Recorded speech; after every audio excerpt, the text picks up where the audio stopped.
Hey guys, this is the FH51, another knife in the FH line made by Ganzo. I've talked about these two. I'm probably going to repeat some of the things I've said because some viewers have asked me questions. But I'd like to mainly talk about this knife, the FH51. Now, the moment I've seen this knife, I said, this looks like a fun little knife. Little, yes. And fun, why? I don't know. I am a fan of draw point blades. I do like some modified style of blades, but just a regular draw point will usually do it for me. However, there are certain styles of blades that I like, that are very, I don't know, utilitarian, I would say. And this one, with this Warren Cliff style blade, just said that to me. I do have the Enlan M25. And I use this around the house off and on. I like this knife. It was very, very inexpensive, and I like to cut stuff with it. I don't know why. It doesn't lock up properly unless you really open the blade very solidly. But it has this nice, sturdy tip. This one's pretty thick. And the blade shape is just a nice, almost straight cutting edge. I like it. Keep it around. Put it in my pocket around the house sometimes, and I just cut stuff with it. HCR 13 MOB. It's decent for everyday jobs. Now, if Ganzo has shown us anything, they have shown us that they can heat treat their steel of choice. 440C it was so far, mostly, and I was very happy with their heat treatment of 440C. And now D2. And YouTubers have shown this is D2, and I can tell you, by using my other FH11, the green-handled one, which is now with a friend. I'm hoping him to also give me feedback on it. But from what I've used it, I was very happy with their heat treatment of D2. So I said, a small knife, small little knife, okay. A flipper. It's probably going to be as good as the other ones. And it is, honestly. I'd like to try it. Now, this knife comes in at 81 grams. The FH11 comes in at 112, the FH21 at 94, and this one comes in at 81 grams. That is including the pocket clip and the two screws, which I just recently have taken off. And you know what other knife comes in at 81 grams? My Osborne 940. Which is still, for me, a perfect EDC knife. If I would not be so obsessed about knives and testing different knives and playing with knives, I would probably just stick with this one. But as it is, I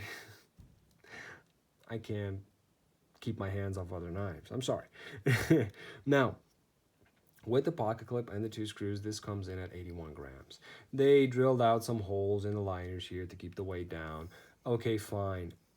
I opted for the blue handled version because I like this blue handle scales, and I wasn't disappointed. It looks cute. This to me is a EDC utility knife, and I think it's just about for anybody. Now, some people need a bigger knife to get the things done, and those are very few people. And to those people, I recommend a big knife like a cold steel or something with a solid lock. If you're going to be using your knife all day long, every day, you want something to grab onto. The Victorinox Hunter Pro is not a bad choice. It has a chubby handle, lock back, very solid. Not that a liner lock is not solid. No, but I would say the Triad lock from Cold Steel is arguably one of the strongest and safest locks out there. But for the rest of us, and I'm assuming 90% of my viewers are just like me, very passionate about knives, you get a new knife and you cut just about anything you can cut with it. Whenever somebody around you gets a package, it's in a cardboard box. Before they throw it away, you'll ask them to maybe surrender that cardboard box to you so you can test your new knife on it. That's what I do. And I also like to play with my knives. So this being of such reduced dimensions, weighing so little, 81 grams, including the pocket clip, having this nice Wharncliffe style blade with this beautiful distal taper, this is something you don't see very often. Such a fine tip, such a thin grind. Now this grind is pretty thin. I have not sharpened this knife since I got it. It came in with the Ganzo factory edge, almost shaving, and I've cut my veggies, cut my fruits, cut everything that I could. Like I said, any chance a cardboard box will appear. And for the last 15 minutes before turning on the camera, I cut 2 big sheets of cardboard, about this thick. Cut them across, not along the lines, because this is very easy if you cut along the ribs. This is actually no chore, but if you're gonna cut across, this is gonna put some resistance. Cardboard is very abrasive. It's gonna heat up the blade. It's gonna dull your blade. And right now, this blade is pretty dull. It will not shave, and it will cut a piece of paper, but not very cleanly.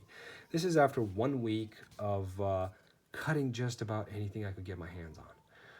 And I have enjoyed it. Now, during the cardboard test, the forced cardboard test that I put myself and this knife through, I removed the pocket clip, simply to see how it feels. See, with most knives, when you remove the pocket clip, you're missing a very important part here. You cannot deploy the knife because you're so used to grabbing the pocket clip with your fingers. And you take the pocket clip off and the knife feels very different. It might feel better in hand because these are folders. They are very thin, and you kind of accept that for some reason. But it does feel different. Now, with this one, well, it was more comfortable in hand because the pocket clip does stick out quite a bit. And because it sticks out so much, it made me want to move my hand towards the blade, towards the choil. I didn't really choke up on it. You can choke up. I can't choke up on it, and it won't cut me. But I just moved my hand like this. So my skin was over the jimping. And as I kept pushing, it started to bother me. Nothing out of the ordinary. But I imagine if you would do this for a longer period of time, it would bother you. However, as I said, small utility EDC knife. So I took the pocket clip off. And trust me, there's no difference. This is the nice part about a smooth flipper. I'm hanging on to it very well. And there is no difference that I'm feeling here. I don't feel that I'm missing the pocket clip. Still just as fun to play with. So if you're one of those people who like to carry their knives without a pocket clip, you won't feel the difference with this one. I will put the pocket clip back on. I will actually try to do this right now. Why? I used the 7 Torx, and lo and behold, it worked with a 7 Torx. I should probably use a 6, but it worked with a 7. Maybe just put 1 screw because I don't want to waste a lot of time here. Or maybe just take the 6 Torx. How about that? Better fit.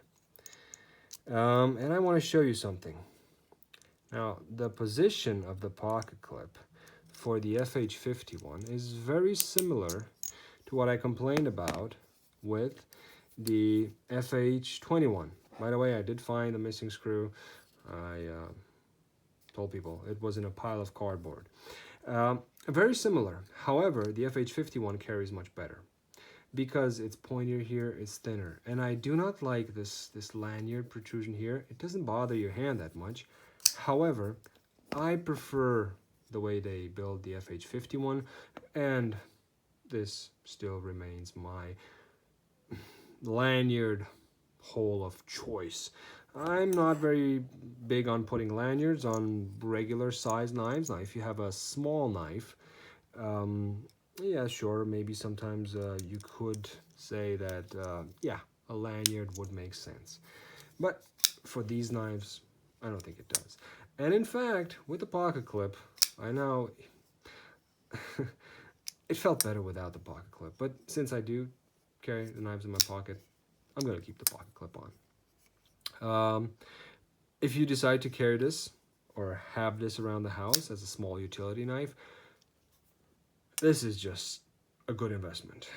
Comes in about $20, $25, $30. Well heat treated D2, G10 handle scales, smooth action. Now in the first days it was a bit scratchy. Nothing out of the ordinary. If you would close it fast, you wouldn't notice it. It does not have any blade play like this one developed after a couple of days of use actually. This one doesn't. I didn't tighten it, I didn't loosen it, I didn't sharpen it, I didn't clean it. Carried in my pocket, no lint gathered. Some people said that lint gathers here. Compressed air container, just blow it out right away. The jimping, I would say it's good. Now, if you're gonna come up on it and really press into it, it might bother you.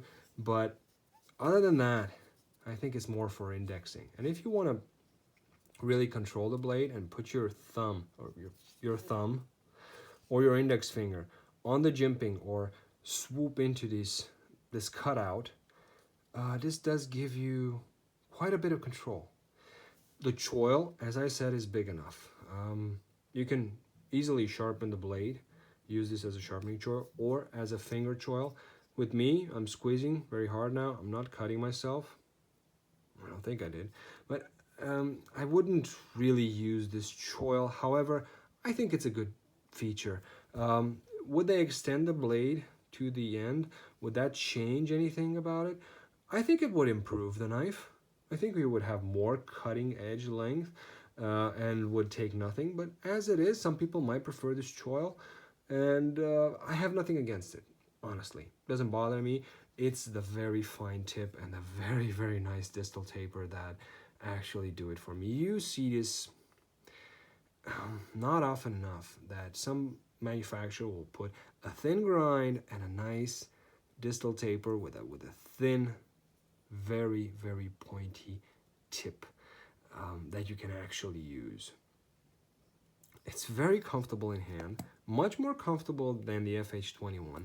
Now, if you would round off this beak with the FH21, it would seriously improve its comfort in hand. But with this one, it's already rounded off. And yeah, for bigger hands, it's gonna be too small. If you have bigger hands than this, you can see it. Every square is a centimeter. This is probably going to be too small for you, but if you're looking for something small like this, it's definitely a good investment. I would say these knives are a great investment. D2 is not a bad steel. It's actually a very good steel. Some people give it a bad name, talk smack about D2, which you shouldn't until you actually work with it. 1 week, carried it, cut everything I could with it, and actually forced myself today to cut with it, and I liked it. While cutting cardboard, the only problem I faced was when I got the cardboard right here in this choil. But because the tip is so thin and it's so easy to move through cardboard, I usually kept the cuts in this region going towards the tip. It just came naturally to me, and I like that. When there is a tool, you pick it up and it comes naturally to you to use it the way it's best suited to be used. I appreciate that very much. Now, it comes in all colors, I think. I chose this one. I like the blue. I think it's, even though it has this Warren Cliff style blade, it's non-aggressive. It's small, easy to carry. Honestly, very easy to carry. Don't care much about the lanyard hole. And as with the FH21, I wish they would move the deep carry pocket clip towards the butt of the knife. Please do that. Please make a version of this without the lanyard hole. Move the pocket clip towards the butt of the knife. And you know what? Maybe take the finger trail out. I have no problem with it. Kind of like the design, the way it looks. But I would like to see one with a full cutting edge extending over, what would it be? It would be over 8 centimeters. So, yeah, that would be interesting. Guys, I hope you enjoyed the video. If you have any questions, comments, suggestions about the FH51, please let me know in the comment section. I'd like to thank you for watching, and as always, I wish you all a great day.